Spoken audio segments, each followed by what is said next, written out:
मेरा नाम कृष्ण है और मेरा संबंध उत्तर प्रदेश के एक छोटे से कस्बे मोहनगढ़ के पास के गांव से है।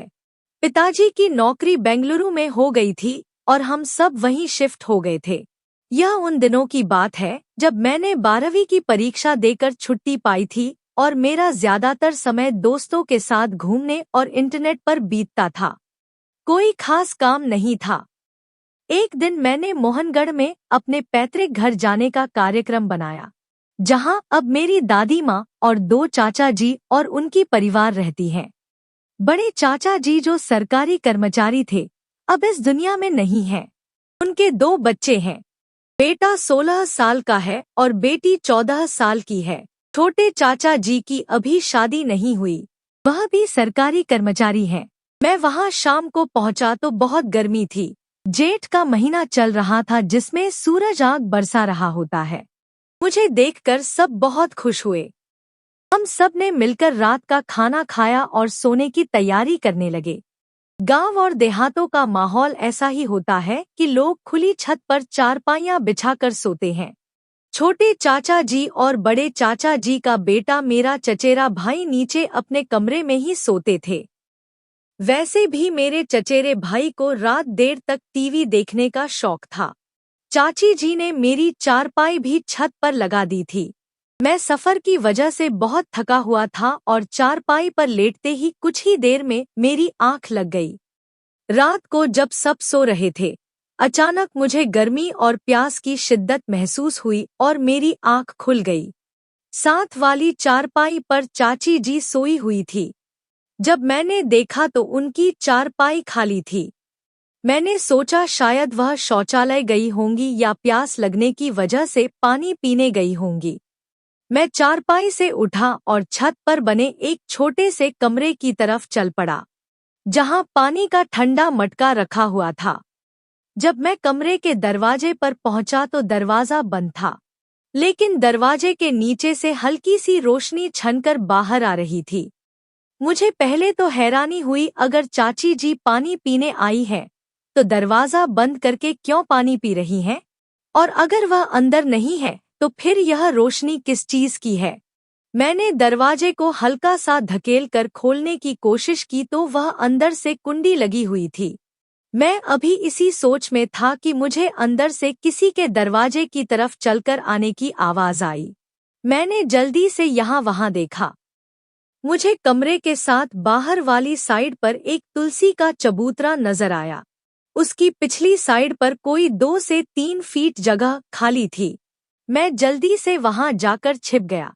कुछ ही मिनटों के बाद हल्का सा दरवाजा खुलने की आवाज आई और कोई बाहर निकला। उसने इधर-उधर देखा और सीधा तुलसी के चबूतरे के साथ बनी क्यारी की तरफ आने लगा। मैंने गौर से देखा तो मुझे चाची जी दिखाई दी जो कि क्यारी की तरफ आ रही थी। मैं तुलसी के चबूतरे के साथ बने एक छोटे से मंडप जो कि 4 से 5 फीट ऊंचा था कि नीचे पैरों के बल बैठा यह नजारा देख रहा था, लेकिन मुझे वहां कोई देख नहीं सकता था। चांद की हल्की रोशनी में मुझे सब साफ नजर आ रहा था। जब चाची जी क्यारी के करीब पहुंची तो मैंने देखा कि चाची जी ने वहां से कोई चीज उठाई और दोबारा उसी कमरे की तरफ वापस चली गई। उनके जाने के कोई 2 मिनट के बाद मैं चुपके से वहां से निकला और कमरे की तरफ गया। इस बार दरवाजा हल्का सा खुला हुआ था, लेकिन हल्की सी रोशनी आ रही थी। मैंने आहिस्ता से थोड़ा सा दरवाजे को धकेला और सिर्फ आधा ही अंदर करके झाँका। तो थोड़ा अंधेरा होने के बावजूद जो नजारा देखा वह मेरे होश उड़ाने के लिए काफी था।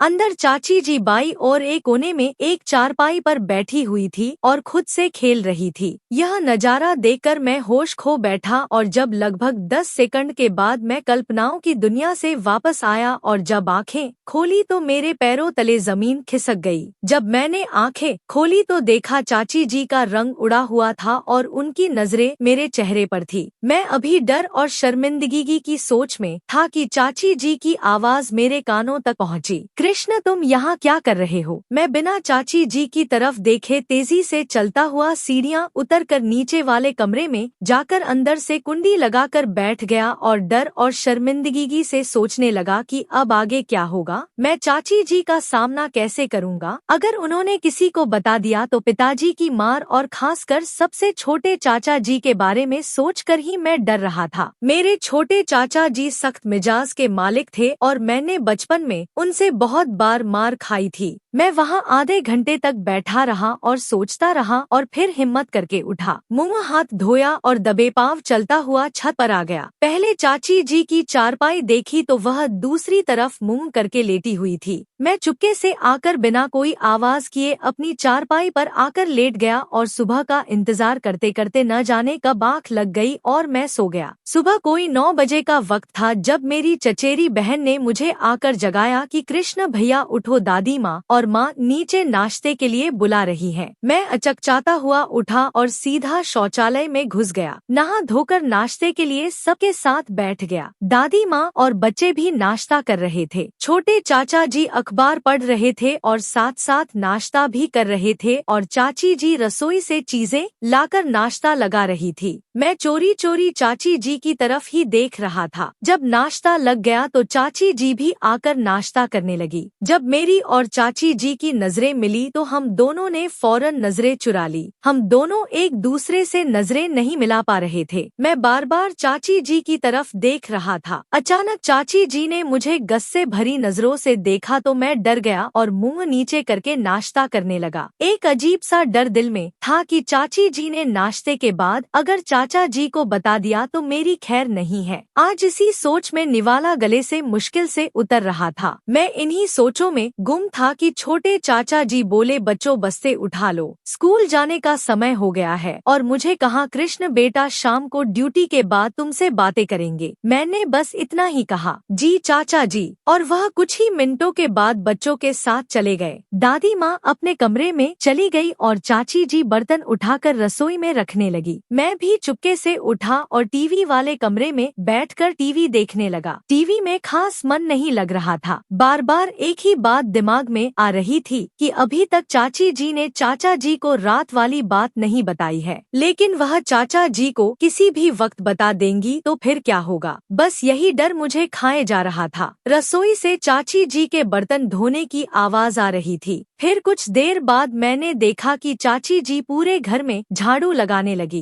पहले आंगन में फिर बाकी कमरों में भी। जब वह टीवी वाले कमरे में आई और मुझे थोड़ा रूखे अंदाज में बोली कि कृष्ण बाहर जाओ, मुझे कमरा साफ करने दो, सफाई के बाद बैठकर टीवी देख लेना। मैं खामोशी से उठा और बाहर आंगन में पड़ी चारपाई पर आकर बैठ गया। फिर कुछ देर बाद मैंने देखा चाची जी टीवी वाले कमरे से सफाई करके अपने कमरे में चली गई और मैं फिर टीवी वाले कमरे में आकर बैठ गया और टीवी लगा लिया, लेकिन दिमाग कहीं और था। थोड़ी देर बाद मैंने कमरे की खिड़की से देखा कि चाची जी अपने कमरे से निकलकर दूसरे कमरे की तरफ जा रही हैं और कमरे में दाखिल होकर अंदर से दरवाजा बंद होने की आवाज आई। मेरे दिल में फिर शैतान ने दस्तक दी और मैं रात वाले वाक्य के बारे में सोचने लगा। अचानक मैं वहां से उठा और उस कमरे की तरफ चलने लगा और कमरे के दरवाजे के पास पहुंचकर मैं दरवाजे के अंदर देखने की कोशिश करने लगा, लेकिन दरवाजा लोहे का बना हुआ था और उसमें कोई खास ऐसी जगह नहीं थी जिससे अंदर देखा जा सकता था। मैं अंदर देखने के लिए जगह तलाश कर रहा था। यकायक मुझे जहां दरवाजे का ताला था उसके बिल्कुल नीचे एक छोटा सा सुराख नजर आया। मैंने फौरन वहां आंख लगाई और अंदर का नजारा देखकर खुश हो गया कि चाची जी फिर से वहीं कर रही थी। मैं इस नजारे में मग्न था कि चाची जी नीचे बैठ गई और उनका मुंह तो पहले ही दरवाजे की तरफ था और मुझे ऐसा लगा कि उन्होंने मुझे सुराख से देखते हुए देख लिया है। वह इस वक्त बिल्कुल सुराख की तरफ देख रही थी। मेरी तो उस वक्त हालत खराब हो गई और मैं वहां से भागता हुआ दादी माँ के साथ वाले कमरे में जाकर दरवाजा बंद करके बैठ गया और डर से पागल हो गया और सोचने लगा कि यह मैंने फिर क्या गलती कर दी है? अब तो मेरी खैर नहीं है और चाची जी आज जरूर चाचा जी को बताकर रहेंगी और आज मेरी शामद आएगी। मैं इसी कशमकश में बैठा हुआ सोच रहा था कि आगे क्या होगा मेरे साथ। थोड़ी ही देर बाद मुझे उस कमरे का दरवाजा खुलने की आवाज आई और फिर किसी के कदमों की आवाज आहिस्ता आहिस्ता मेरे कानों में गूंजने लगी और वह आवाज जिस कमरे में मैं बैठा हुआ था उसके नजदीक आती हुई महसूस हो रही थी और मेरे दिल की धड़कन तेज हो रही थी। जैसे ही वह आवाज कमरे के पास पहुंची तो मैं डर से कांपने लगा, लेकिन फिर मुझे साथ वाले कमरे के दरवाजे के बंद होने की आवाज आई और थोड़ी सी खामोशी हो गई। साथ वाला कमरा चाची जी का अपना बेडरूम था। मैंने हिम्मत की और आहिस्ता से चलते हुए कमरे के दरवाजे का ताला खोला जिसमें मैं बैठा हुआ था और थोड़ा सा खोलकर बाहर देखा तो साथ वाला कमरा बंद था। मैं थोड़ा सा सुकून में आया और वापस दरवाजा बंद करके अंदर कमरे में आकर बैठ गया था और दरवाजा बंद नहीं किया और चारपाई पर बैठकर सोचने लगा कि अगर चाची जी मुझसे खुद बात करती हैं तो आगे से क्या जवाब दूंगा और अगर वह शाम को चाचा जी को बता देंगी तो कैसे बच सकूंगा। मैं इन्हीं सोचों में गुमसुम बैठा था और कोई आधे घंटे के बाद यकायक मुझे मेरे कमरे का दरवाजा खुलने की आवाज आई और मैंने मुंह उठाकर देखा तो सामने दरवाजे पर चाची जी थी और उनको देखकर मेरा रंग पीला पड़ गया। वह कमरे में दाखिल हुई और दरवाजा बंद कर दिया और चलती हुई मैं जिस चारपाई पर बैठा था उसके सामने वाली चारपाई पर आकर बैठ गई और थोड़ी देर के लिए खामोश हो गई। मैं डर से उनसे आंखें नहीं मिला सकता था, इसीलिए मैं मुंह नीचे करके बैठा हुआ था। कोई 1 मिनट की खामोशी के बाद चाची जी की आवाज मेरे कानों में गूंजी। उन्होंने कहा, कृष्ण तुम आखिर ऐसा क्यों कर रहे हो? शर्म नहीं आती? तुम रात को भी बिना इजाजत मेरे कमरे में आ गए और आज दूसरे कमरे में भी यही हरकत की है। मैं तुम्हारी चाची हूँ और तुम मुझ पर गंदी नजर रखते हो। मैं बस उनकी बातें सुन रहा था, लेकिन आगे से जवाब देने की हिम्मत मुझ में नहीं थी। उन्होंने फिर सख्त लहजे में कहा, जवाब दो, आगे से बोलते क्यों नहीं? मैं अब उनको क्या जवाब देता? गलती मेरी अपनी थी। फिर चाची जी बोली, आज मैं तुम्हारे चाचा जी को शाम को बताऊंगी कि तुम अच्छे लड़के नहीं हो ताकि वह तुम्हारे दिमाग से यह ख्याल निकाल सके। उनकी बात सुनकर मैं डर गया और मैं फौरन उठा और चाची जी के पैरों में गिर गया और उनसे माफी मांगने लगा और उनसे माफी की भीख मांगने लगा और दोबारा से ऐसी हरकत ना करने की तौबा करने लगा और बार बार उनसे कहने लगा, चाची जी मुझे माफ कर दे, चाचा जी को ना बताएं, मैं दोबारा कभी भी नहीं करूँगा। थोड़ी देर बाद चाची जी को मुझ पर रहम आ गया। उन्होंने कहा कि मैं आज तुम्हें माफ कर रही हूँ और चाचा जी से भी बात नहीं करूँगी, लेकिन आइंदा ऐसी हरकत हुई तो याद रखना मुझसे बुरा कोई नहीं होगा। मेरी जान में जान आई और मैंने कहा, चाची जी मैं वादा करता हूँ आइंदा ऐसा कभी नहीं होगा। और फिर वह उठकर बाहर चली गई। मैं चारपाई पर लेट गया और सोचने लगा, चल कृष्ण बेटा आज तो बचत हो गई, आगे से बहुत सचेत रहना होगा। फिर इसी तरह ही कुछ दिन गुजर गए और मैं भी सामान्य हो गया और चाची जी से भी हल्की फुल्की बातचीत होती रही और चाचा जी और बाकी सब घर वालों से भी उठना बैठना चलता रहा। फिर एक दिन दोपहर के वक्त दादी माँ अपने कमरे में थी और चाची जी भी घर का काम खत्म करके अपने कमरे में आराम कर रही थी और बच्चे 3 बजे घर आते थे और चाचा जी 5 बजे आते थे। मुझे ख्याल आया सब अपने कमरों में हैं और समय भी खाली है और मैं अपना सरसों का तेल मालिश के लिए भी साथ लेकर आया हुआ था। मैंने बैग से तेल की शीशी निकाली और चाची जी के साथ वाला कमरा उसमें ही दरवाजा बंद करके अपनी चारपाई पर बैठ गया और तेल से अपने शरीर की मालिश करने लगा और मालिश में मग्न हो गया। मैं अपनी मालिश में इतना मग्न था कि मुझे कोई खबर नहीं कि कब कमरे का दरवाजा खुला जो कि मुझे बंद करना याद ना रहा और कब से चाची जी मुझे मालिश करते हुए देख रही थी और जैसे चाची जी की नजर मेरी नजर से मिली वह यकायक दरवाजा बंद करके अपने कमरे में चली गई। मुझे उनके कमरे का दरवाजा बंद होने की आवाज आई और मैं होश में आ गया। मैं जल्दी से भागता हुआ चाची जी के दरवाजे को कांपते हुए हाथ से खटखटाया तो अंदर से हल्की सी आवाज आई, कौन है? मैंने कहा, चाची जी मैं हूँ। वह थोड़ा ऊंची आवाज में बोली, अभी तुम जाओ, मुझे तुमसे अभी कोई बात नहीं करनी। मैंने दोबारा उदास लहजे में कहा, चाची जी बस एक बार मेरी बात सुन ले। थोड़ी सी खामोशी के बाद आवाज आई, आ जाओ। मैंने डरते हुए दरवाजा खोला और नजरें झुकाए हुए अंदर दाखिल हुआ तो चाची जी ने कहा, दरवाजा बंद कर दो। मैंने दरवाजा बंद कर दिया तो उन्होंने कहा, यहाँ आओ, बिस्तर पर बैठो। मैं डरते डरते बिस्तर के दूसरे किनारे पर जाकर खड़ा हो गया। वह फिर बोली, बैठ जाओ। मैं चुप करके बैठ गया और खामोश हो गया। उन्होंने कहा, बोलो क्या कहना है। मैंने मासूम सी शक्ल बनाकर और आहिस्ता से आवाज में कहा, चाची जी मुझे माफ कर दे, मुझसे गलती हो गई है। तो वह आगे से बोली, कृष्ण मुझे समझ नहीं आती कि तुम्हारे साथ समस्या क्या है। तुम जब से आए हो अजीब सी हरकतें कर रहे हो। बेटा यह सब ठीक नहीं है। अगर तुम्हारे चाचा जी को पता चल गया तो तुम्हारी शामत आ जाएगी। मैं खामोशी से बैठा उनकी बातें सुन रहा था। दोबारा उन्होंने कहा, कृष्ण तुम यह सब क्यों करते हो? कुछ तो अपना ख्याल करो। जो तुम हरकत अभी कर रहे थे यह तुम्हारे लिए ठीक नहीं है। तुम क्यों नहीं समझते हो? मैंने बहुत हल्की सी आवाज में कहा, मैं क्या करूं? चाची जी ने फौरन कहा, क्या कहा तुमने? मैं और डर गया। चाची जी बोली, बेटा यह सब कुछ ठीक नहीं है, तुम समझते क्यों नहीं? उन्होंने कहा, यह सब छोड़ दो। मैंने कहा, चाची जी मैं कोशिश करूंगा दोबारा ना करूं,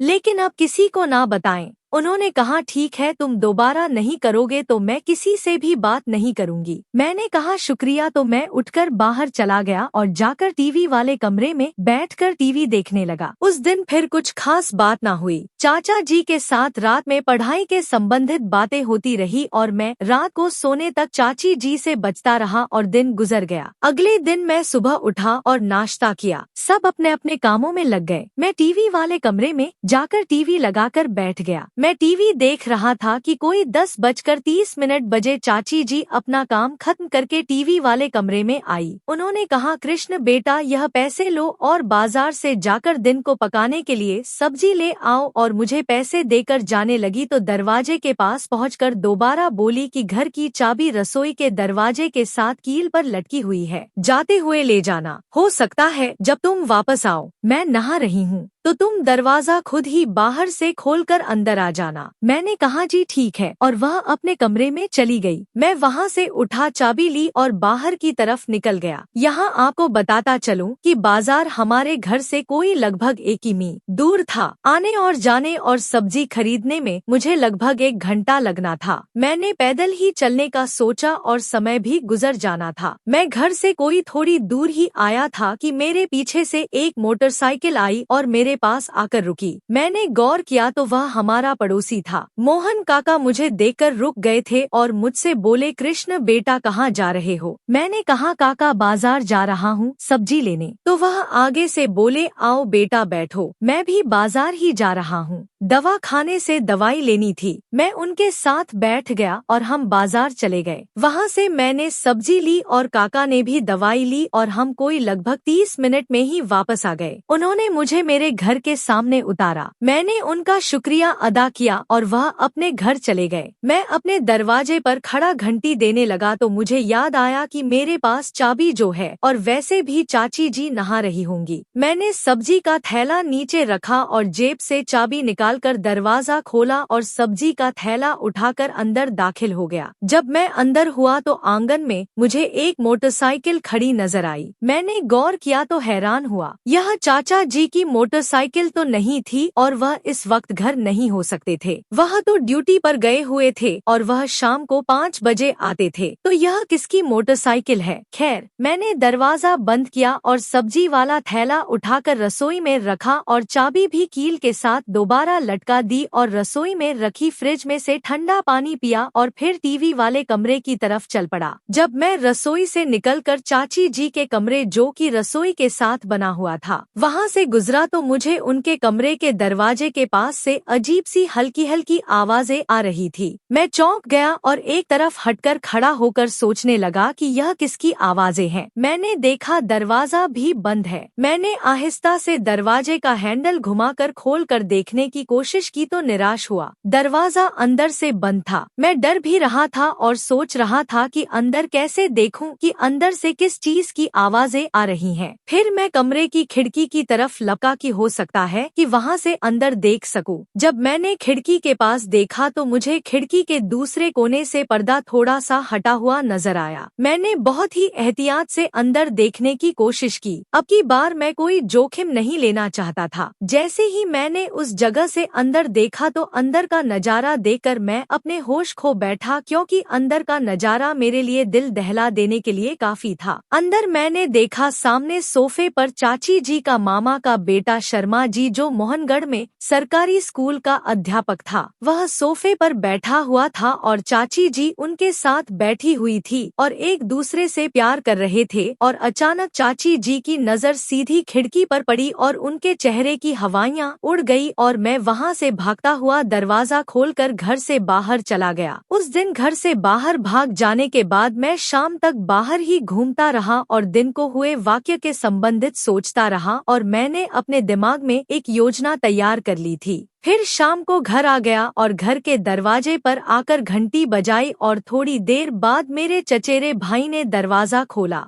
मैं घर में दाखिल हुआ और सीधा शौचालय में घुस गया और ताजा दम होकर चुपके से टीवी वाले कमरे में आकर टीवी लगाकर बैठ गया। मुझे अब चाची जी का डर नहीं था। मैं उनका सारा खेल देख चुका था और पता था अब चाची जी भी मेरी कोई बात किसी से नहीं करने वाली, इसलिए मैं इस लिहाज से पूरा संतुष्ट था। थोड़ी देर के बाद मेरी चचेरी बहन ने आकर मुझे बुलाया कि आकर खाना खा लो, सब इंतजार कर रहे हैं। मैंने टीवी बंद किया और खाने वाले कमरे में चला गया। वहाँ पर सब लोग बैठे हुए थे। चाची जी भी बैठी हुई थी, लेकिन उनकी नजरें नीचे ही थी। मैं खाने के दौरान बार बार चाची जी को देखता रहा, लेकिन चाची जी मुझसे नजरें नहीं मिला रही थी। फिर जैसे ही खाना खत्म हुआ और चाची जी बर्तन उठाकर रसोई में रखने लगी और चाचा जी ने टीवी वाले कमरे में जाकर टीवी पर खबरें लगा ली और बच्चे पढ़ाई करने लगे। दादी माँ अपने कमरे में पूजा करने चली गई। मैं भी वहाँ से उठा और टीवी वाले कमरे में जाकर चाचा जी के साथ टीवी देखने लगा। कुछ देर वहाँ चाचा जी से गपशप हुई, फिर वह उठकर चले गए और मैं वहाँ टीवी देखने लगा। थोड़ी देर बाद मैंने खिड़की से देखा, चाची जी ऊपर छत की तरफ जा रही हैं। मैं वहाँ टीवी देखने में मग्न रहा। कुछ देर बाद चाची जी नीचे आ गई और दोबारा अपने कमरे में चली गई जहाँ उनके बच्चे पढ़ाई कर रहे थे। मैं भी थोड़ी देर टीवी देखता रहा और मुझे नींद आने लगी और मैं टीवी बंद करके छत पर चला गया। वहाँ चाची जी ने चारपाइयाँ लगा दी थी। मैं वहाँ अपनी चारपाई पर लेट गया और पता नहीं कब आँख लग गई और मैं नींद की आगोश में चला गया। आँख तब खुली जब मेरा चचेरा भाई मुझे सुबह नाश्ते के लिए उठा रहा था। मैं उठा और नीचे शौचालय में जाकर घुस गया और नहा धोकर बाहर निकला और सीधा आकर नाश्ते पर बैठ गया। सब सामान्य रूप से नाश्ता कर रहे थे। चाची जी की तरफ देखा तो वह मुझे ही देख रही थी। मेरी नजर मिलते ही उन्होंने फौरन नजरें नीचे कर ली और नाश्ता करने लगी। मैं दिल में बहुत खुश हुआ कि कृष्ण बेटा, अब तो तेरा काम होकर रहेगा। चाचा जी ने नाश्ता खत्म किया और बच्चों से बोले, चलो बच्चों तैयार हो जाओ स्कूल के लिए। और चाचा जी अपने कमरे में चले गए और दादी माँ भी अपने कमरे में चली गई और चाची जी बर्तन उठाने लगी। मैं भी जल्दी से नाश्ता खत्म किया और टीवी वाले कमरे में टीवी लगाकर बैठ गया। मैं अब सोच रहा था कि चाची जी रसोई का काम खत्म करके घर की सफाई करेंगी और वह टीवी वाले कमरे में भी आएंगी। मैं इस कशमकश में था कि चाची जी से बात कैसे शुरू की जाए और साथ ही चाची जी के आने का इंतजार कर रहा था। थोड़ी देर बाद मैंने खिड़की से देखा कि चाची जी रसोई से निकली और आंगन में सफाई करने लगी और उन्होंने बाकी सब कमरों की सफाई भी कर ली। आखिर में वह टीवी वाले कमरे की सफाई करती थी। मैंने देखा चाची जी ने जब बाकी कमरों की सफाई खत्म कर ली तो वह सीधी फिर अपने कमरे में चली गई। मैं हैरान हुआ, चाची जी ने टीवी वाले कमरे की सफाई क्यों नहीं की? फिर मुझे ख्याल आया, चाची जी जरूर कल वाली बात की वजह से मुझसे सामना नहीं करना चाहती होंगी और उनके दिल में एक डर भी होगा कि कृष्ण ने अगर कल वाली बात का पूछ लिया तो क्या जवाब दूंगी। और मुझे अपनी जगह चाची जी की कल वाली हरकत देखने के बावजूद हिम्मत नहीं हो रही थी कि बात कैसे शुरू करूं।